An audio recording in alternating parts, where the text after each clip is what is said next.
The rain hammered against my apartment windows as I stared at the eviction notice in my trembling hands. 30 days to vacate. The words blurred through my tears. My sister Diana's voice still echoed from our phone call an hour ago. Pay your rent or get out, Sarah. I'm done enabling your pathetic life. What she didn't know was that I owned the house she lived in with her husband Mark and their 2 kids. The same house where we'd grown up, where Mom had died 3 years ago, leaving it to me in her will. Diana thought Mom had left it to both of us equally, but Mom's lawyer had been very clear. Your mother wanted you to have security, Sarah. She knew Diana would be fine with Mark's income. I'd never told Diana the truth. She'd always been the golden child, successful marketing executive, perfect family, designer clothes. I was just the quiet librarian who never married, never had kids, never seemed to amount to much in her eyes. But I'd been secretly collecting rent from her for 2 years, depositing it into a separate account she knew nothing about. Now, as I sat in my cramped studio apartment that I actually could barely afford, I realized Diana's cruelty had finally crossed a line I couldn't ignore. My phone buzzed with Diana's name. I almost didn't answer, but something made me pick up. Sarah. Her voice was different, strained, panicked. I need to talk to you. Something terrible has happened. What's wrong? Despite everything, concern crept into my voice. We got an eviction notice today. The landlord says the property taxes haven't been paid in 6 months and the house is being foreclosed. Mark lost his job last month and I've been using the rent money to cover our credit card bills. We never told you because we thought we could figure it out. I stayed silent, processing this information. They'd been lying to me about their finances while treating me like garbage. Sarah, are you there? We need help. Maybe you could co-sign for a loan or something. I know we haven't been. I know I've been hard on you lately, but we're family. How much do you owe? I asked quietly. $47,000 in back taxes and penalties. I closed my eyes. In my secret account I had nearly $60,000. Their rent money I'd been saving plus my own savings. Money I'd been planning to use to finally buy my own place. I'll call you back, I said and hung up. The next morning I walked into Henderson & Associates, Mom's law firm. Janet Henderson, Mom's longtime friend and attorney, looked up from her desk with surprise. Sarah? What brings you here? I need to tell Diana the truth about the house. And I need your help with something else. Janet nodded slowly. Your mother always worried this day would come. She hoped Diana would mature, but... He pulled out a thick file. There's something else your mother left for you. Instructions for if things ever got bad with Diana.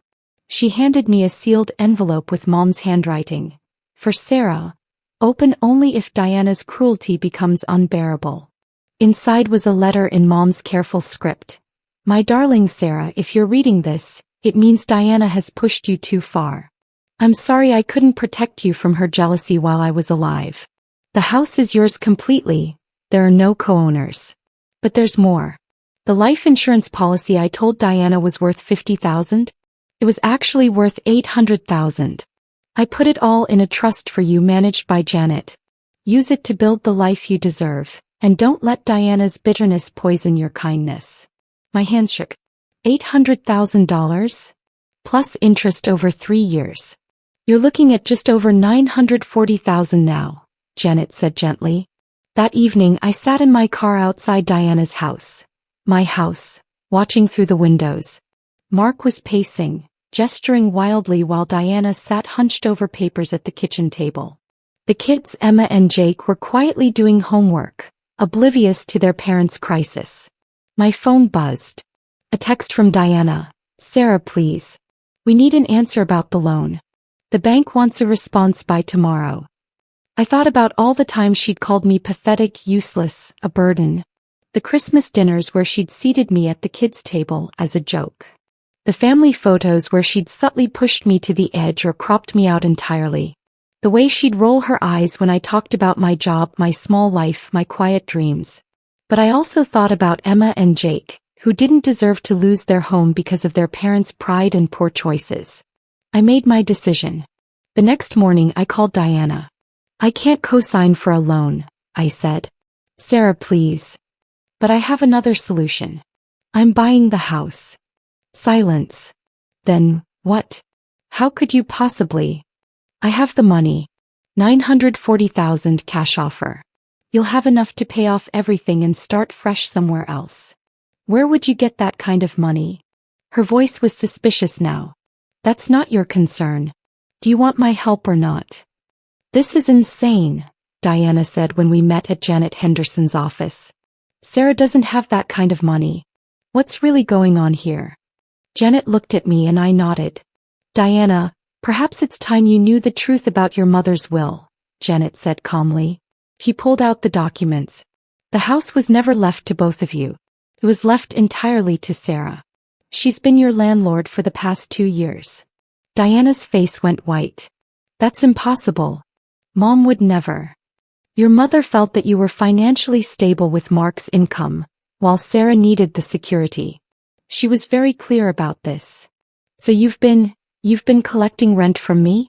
While I treated you like... Diana's voice trailed off as the full implications hit her. Like trash, I finished quietly. Yes, Diana.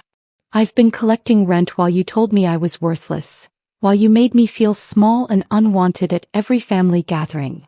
Mark slumped in his chair. We've been paying rent to live in a house that was never ours, while treating the owner like garbage. There's more, Janet continued. The life insurance policy was worth $800,000, not $50,000. Sarah is independently wealthy and has been for 3 years. Diana stared at me with a mixture of shock and something that might have been shame. Why didn't you tell me? When? I asked. When you were laughing about my pathetic studio apartment. When you were suggesting I needed therapy for my delusions of adequacy? You let us humiliate ourselves, Diana whispered, tears starting to form.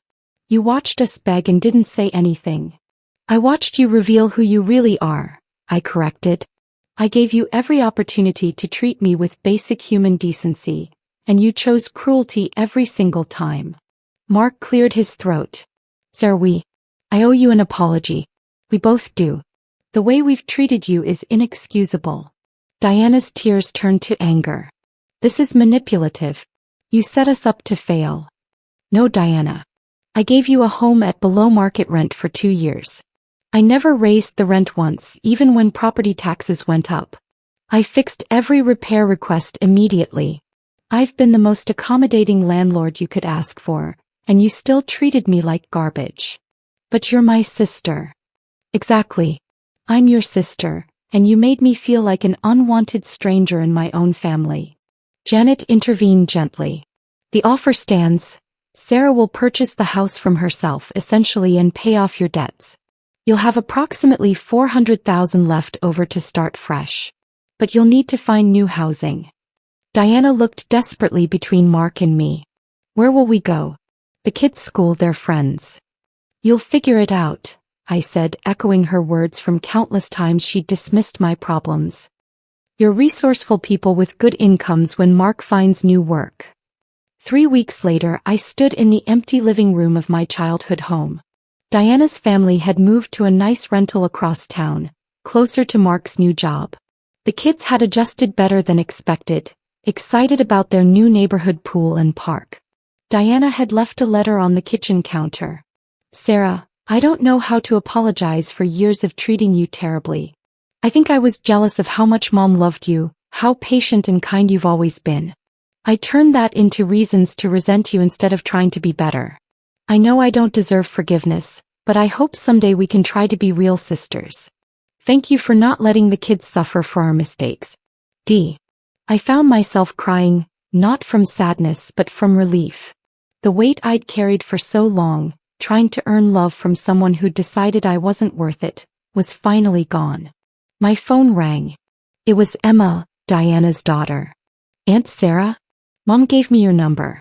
I wanted to thank you for helping us. And I wanted to ask if maybe I could visit you sometime. I know Mom wasn't always nice to you, but you were always nice to me. Of course, sweetheart. Anytime. 6 months later, I stood in the same living room, but it looked completely different. I'd turned it into a warm, welcoming space for the support group I now hosted every week. Second chances, for people rebuilding their lives after family trauma or financial abuse. Janet Henderson had helped me establish a foundation with part of Mom's insurance money. We provided temporary housing assistance and legal support for people whose families had exploited their kindness or resources. Diana and I met for coffee once a month now. The conversations were careful, sometimes awkward, but honest in a way they'd never been before. She was in therapy, working on understanding why she'd needed to diminish me to feel better about herself. "I used to think being kind made you weak," she'd said during our last meeting. "I thought I was protecting myself by being harsh. I was actually just protecting my ego." As I watched the support group members share their stories, I realized Mom had been right in her letter. The money wasn't the real inheritance. It was learning that kindness isn't weakness, it's strength. And sometimes the kindest thing you can do is refuse to enable someone's cruelty, even when they're family. The house was full again, but this time with people who chose to be there, who treated each other with respect and genuine care. I'd finally found my real family, not the one I was born into, but the one I'd created through boundaries, self-respect, and the courage to walk away from people who couldn't love me properly. Outside my kitchen window, Mom's rose garden was blooming again.